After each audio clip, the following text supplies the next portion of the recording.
अर्षि विश्वश्रवा ने अर्षि भारद्वाज की पुत्री इलाविदा से विवाह किया था, जिनसे कुबेर का जन्म हुआ।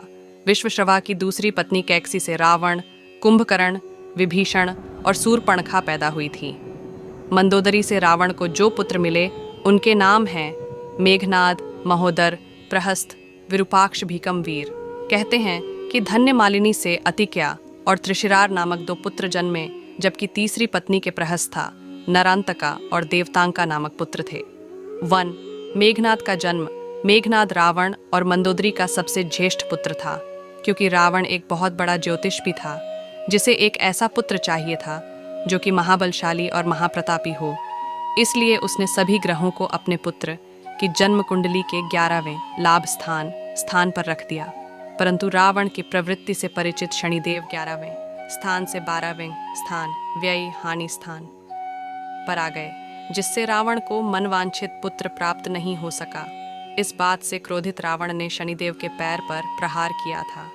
वाल्मीकि द्वारा रचित रामायण के अनुसार जब मेघनाद का जन्म हुआ तो वह सामान्य शिशुओं की तरह रोया नहीं था, बल्कि उसके मुंह से बिजली की कड़ीडी छकने की आवाज़ सुनाई दी थी। यही कारण था कि रावण ने अपने इस पुत्र का नाम मेघनाद रखा।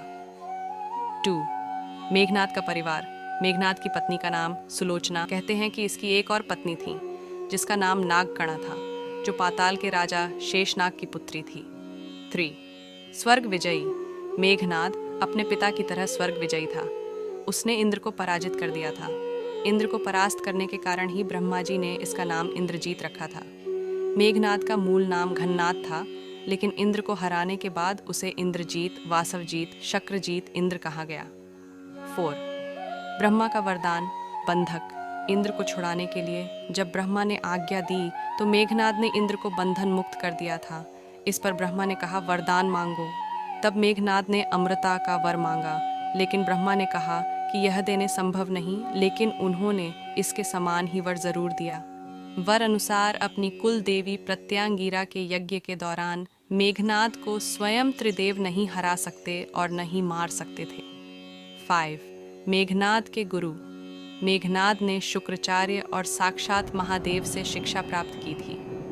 महादेव शिव से प्रशिक्षण प्राप्त लगभग सभी दिव्यास्त्रों का झाता बन गया था।